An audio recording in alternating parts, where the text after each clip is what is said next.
అందరికీ నమస్కారం. మనం మామూలుగా పౌర సేవల కోసం అని చెప్పి మనం ప్రభుత్వ కార్యాలయాలకు ఉద్యోగుల దగ్గరికి వెళ్తాం. కొన్ని పనులు చేయించుకోవడానికని వెళ్తూ ఉంటాం.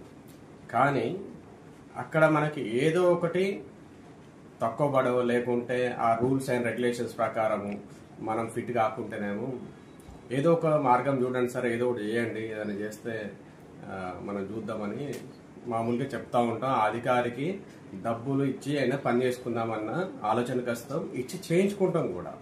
అయితే ఈ విషయానికి వచ్చి ఏదైతే ప్రభుత్వము పౌరులు డబ్బులు ఇచ్చి పని చేయించుకుందామని చెప్పేసి ఆలోచన ఉన్నప్పుడు పౌరులకు సరళంగా వాళ్ళు ఆ డబ్బులు ఏదైతే ఉన్నదో గవర్నమెంట్ కట్టి పని చేయించుకోవడానికి అందరూ 100% కూడా ముందుకు వస్తారు. ఇది ప్రభుత్వ ఖజానాకి చేరుతాయి. ఆ డబ్బులు ప్రభుత్వ ఖజానాకి ఆ డబ్బులు డైరెక్ట్గా చేరుతాయి. కాబట్టి ప్రభుత్వం కూడా కొన్ని విషయాలల్లో ఏవైతే ఉన్నాయో అవి పౌరులకు సరళంగా ఈజ్ ఆఫ్ డూయింగ్ బిజినెస్ లాగా, సరే డబ్బులు కడితే మనకు పని అయిపోతుంది, అది డైరెక్ట్ గవర్నమెంట్కు చాలన్ రూపంలో ఏదో రూపంలో కట్టేస్తే అది గవర్నమెంట్కి కూడా యూజ్ అవుతుంది. అలా కట్టడానికి పౌరులు కూడా అందరు ముందుకు వస్తారు. ఉదాహరణకి ఎలా అంటే ఇప్పుడు మన ప్రభుత్వం LRS లాంటి స్కీములు తీసుకొని స్పెషల్ డ్రైవ్లు పెడతా ఉంటారు.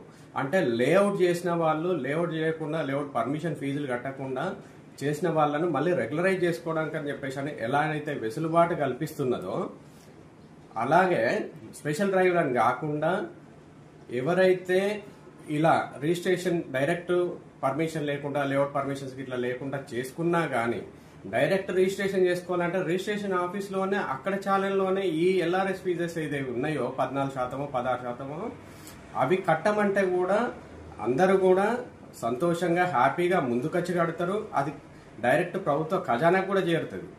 ఇలాంటి చర్యలు తీసుకుంటే పౌరులకు బాగుంటుంది, గవర్నమెంట్కు కూడా బాగుంటుంది. ఇలా రెవెన్యూ కూడా జనరేట్ అవుతుంది. ఎందుకంటే రియల్ ఎస్టేట్ అనేది చాలా పెద్ద సమస్య.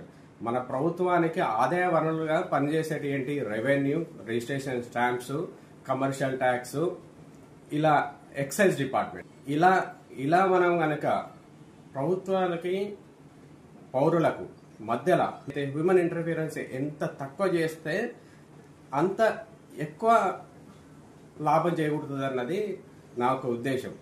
ఎందుకనంటే డబ్బులు ఇవ్వకుండా తప్పైంది, డబ్బులు ఇస్తే 30 ఏవైతే ఉన్నాయో అలాంటివి ఇలా చేసుకుంటే బాగుంటుంది.